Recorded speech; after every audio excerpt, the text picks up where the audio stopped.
Assalamu alaikum class 6. Today we are going to start a lecture 10 of chapter 1. Your chapter 1 is cellular organization of plants and animals. जी बेटा, आज का जो आपका topic है वो है एनिमल टिश्यूज का. प्रीवियस जो आपका लेक्चर 9 किया था उसमें हमने प्लांट टिश्यूज को पढ़ा था. रिकॉल करें, प्लांट टिश्यूज में हमने क्या पढ़ा था? हमने एपिडर्मल टिश्यूज पढ़े थे, मीजोफिल टिश्यूज पढ़े थे ना. आज हमने एनिमल टिश्यूज को पढ़ना है. आपको पहली बात तो टिश्यूज का अगेन मैं बता देती हूँ क्या होते हैं टिश्यूज.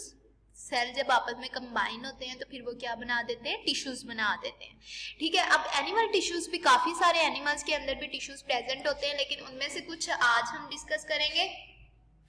आपके लेवल तक जो आपके लिए इम्पोर्टेंट है उनमें सबसे पहला जो है वो मसल टिश्यू आता है. मसल के बेटा नाम से ही पता चल रहा होगा आपको कि बॉडी के जो मसल्स हैं वो इसमें इन्वॉल्व होंगे. ठीक है. तो इनको बनाता कौन है, इनका फंक्शन क्या होता है, ठीक है, ये सारा अब हम पढ़ते हैं. मसल टिश्यू को अगर हम देखते हैं तो students in an animals body muscle cell form muscle tissue. ठीक है. मसल सेल ही क्या जब आपस में मिल जाते हैं, ज्वाइन होते हैं, तो फिर वो क्या बना देते हैं? They form a muscle tissues and their function is this tissues help in movement. ठीक है. मूवमेंट करते हैं. बॉडी के अंदर कोई भी मूवमेंट होनी होती है, आपने लाइक बेंट होना होता है, या आपने रनिंग करनी होती है, वॉकिंग होती है, आप बैठते हो, उठते हो, लेटते हो, सोते हो, ये सारी आपकी मूवमेंट्स होती है ना बॉडी की, तो ये मसल टिश्यूज ही करते हैं. ओके. उसके बाद बेटा नेक्स्ट आपको मैं स्लाइड भी दिखाऊंगी, इस पे आपको ज्यादा अच्छे से क्लियर हो जाएगा. उसके बाद अगर हम नेक्स्ट टिश्यूज को देखते हैं तो वो कौन से हैं? बोन टिश्यूज है. तो बोन टिश्यूज कौन बनाएगा? ऑब्वियसली बोन सेल्स बनाएंगे. तो bone tissues is form by bone sales. और इनका बोन का क्या काम होगा? खुद से भी थोड़ा सोचो कि क्या होगा. तो दिस स्ट्रॉन्ग बोन, पहली बात तो क्या होती है? बहुत बॉडी का स्ट्रॉन्ग पार्ट है. और उसके अलावा सेकंड क्या है? सॉलिड टिश्यू है. क्या है? Bone tissue strong and solid tissue है. और इनका फंक्शन क्या है बेटा? They give shape and support to the body. Body को सपोर्ट भी प्रोवाइड करते हैं और साथ ही साथ बॉडी को शेप भी. आप इमेजिन करो खुद को एक बार कि अगर आपकी बॉडी के अंदर जो है वो कोई भी बोन प्रेजेंट ना हो तो आपकी बॉडी कैसी होगी? आपकी बॉडी जो है वो सिर्फ मसल्स पे कंसिस्टेड होगी और आप चल फिर भी नहीं सकते. ठीक है. तो आपकी बॉडी को सपोर्ट और शेप कौन प्रोवाइड करती है? बोन्स प्रोवाइड करती हैं. तो bone tissues is form by bone cells and this strong and solid tissues give shape and support to the body. Next जो है वो ब्लड टिश्यूज आते हैं. तो ब्लड आपकी पूरी बॉडी में होता है ना. और ब्लड का क्या काम? ब्लड को बनाएगा कौन? ब्लड सेल्स ही बनाएंगे ब्लड टिश्यूज को. तो blood cell form blood tissues and this tissues carries material from one part of the body to the other. और इसका काम क्या होता है? मटेरियल पूरी बॉडी के अंदर मूव कराना. वो मटेरियल कैसे हो सकता है? लाइक हम खाना खाते हैं, वो एनर्जी देता है हमें, और वो एनर्जी ही मिलती है तो हमारी पूरी बॉडी मूव कर सकती है.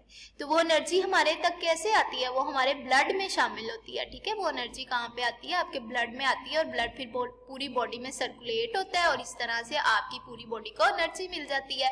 अब ये नेक्स्ट बेटा स्लाइड में देखो, मसल टिश्यूज को देखो. ये एक ह्यूमन बीइंग है और इसकी देखो ये पूरी बॉडी इस तरह से आपके मसल्स भी आपके अंदर प्रेजेंट है. ठीक है. अब ये क्या कर रहा है? ये रनिंग कर रहा है. रनिंग में देखो इसकी बॉडी कितनी ज्यादा मूव हो रही है. ठीक है. बाजूज के देखो, उसकी लेग्स देखो. तो ये सारी मूवमेंट जो होती है किनके थ्रू होती है? मसल्स टिश्यूज के जरिए होती है. ये भी देखो यहाँ पे भी. तो ये आपको माइक्रोस्कोप के अंदर एक उसकी वो दिखा दी गई है, स्लाइड दिखा दी गई है. बस आपको इतना पता होना चाहिए कि मसल टिश्यूज का फंक्शन क्या था, कि ये बॉडी को क्या करते हैं? मूवमेंट प्रोवाइड करते हैं. नेक्स्ट जो है वो बोन टिश्यूज है. ये देखो, ये आपको क्या कह रहा है? हेलो, स्केलेटन है ये. ठीक है बेटा. तो ये स्केलेटन आप बोन्स देखो तो इनमें आपको ये माइक्रोस्कोप के अंदर आपको ये सारी जो है बोन टिश्यूज इस तरह से नजर आते हैं. ठीक है. और नेक्स्ट हमारा क्या था? ब्लड टिश्यूज था. तो ब्लड इस तरह से, ब्लड टिश्यूज जो होते हैं वो आपको अंडर माइक्रोस्कोप कुछ इस तरह से नजर आते हैं. और इनका फंक्शन क्या था? मटीरियल को क्या करना? मूव कराना एक जगह से दूसरी जगह. Next open your books, page number आपका 9 और 10 है. ठीक है. उस पे आपका ये जो है एनिमल टिश्यूज का हमने आज जो टॉपिक पढ़ा है वो हम जल्दी से पढ़ लेते हैं, बुक से भी देख लेते हैं. और फिर उसके बाद आपको मैं आपकी डायरी बताती हूँ. तो सब एनिमल टिश्यूज पे बेटा आते हैं. तो फॉलोइंग आर सब एनिमल टिश्यूज. सबसे फर्स्ट क्या है? मसल टिश्यूज हैं. तो in an animals body muscle cells form muscle tissues to help in movement. Second पे है बोन टिश्यूज. तो bone tissue is form by bone cells. This strong and solid tissue gives shape and support to the body.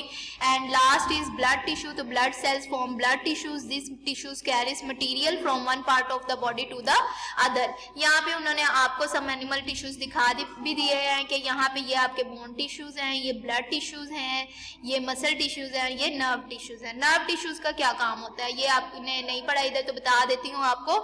Nerves बेटा इनका काम होता है ये आपके ब्रेन के साथ कनेक्टेड होते हैं, ठीक है ना, और आपको सेंसरी यानी कि सेंस जो भी होती है वो आपकी नर्व टिश्यूज के थ्रू होती है। लाइक कोल्ड है, ऑब्जेक्ट या हॉट है, ये सारी इस तरह की सेंसेस जो होती हैं वो सेंसरी टिश्यूज के थ्रू होती हैं।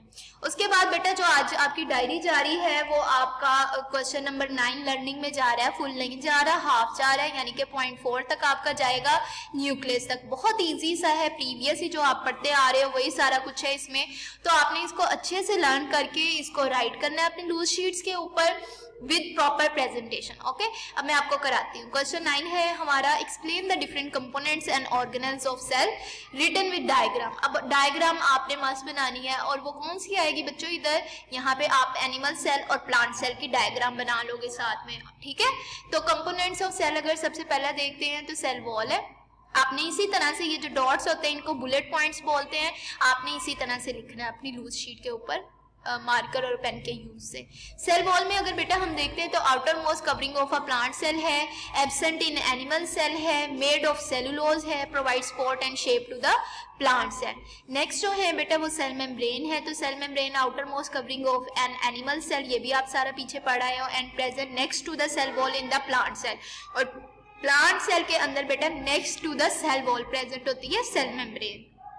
और फंक्शन क्या होता है, control movement of material in and out of the cell. Next जो थर्ड पॉइंट है दैट इज साइटोप्लाज्म। और साइटोप्लाज्म क्या होता है बेटा, jelly like material present inside cell membrane और contains water, chemical substances and different organelles.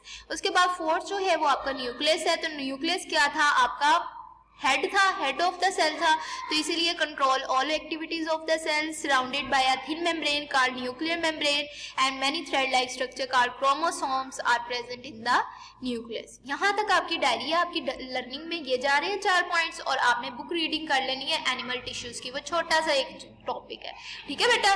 Learning आपकी question 9 half till nucleus. Next जो होगा पार्ट वो हम इंशाल्लाह कल लेक्चर 11 में पढ़ेंगे। ओके बेटा, अल्लाह हाफिज।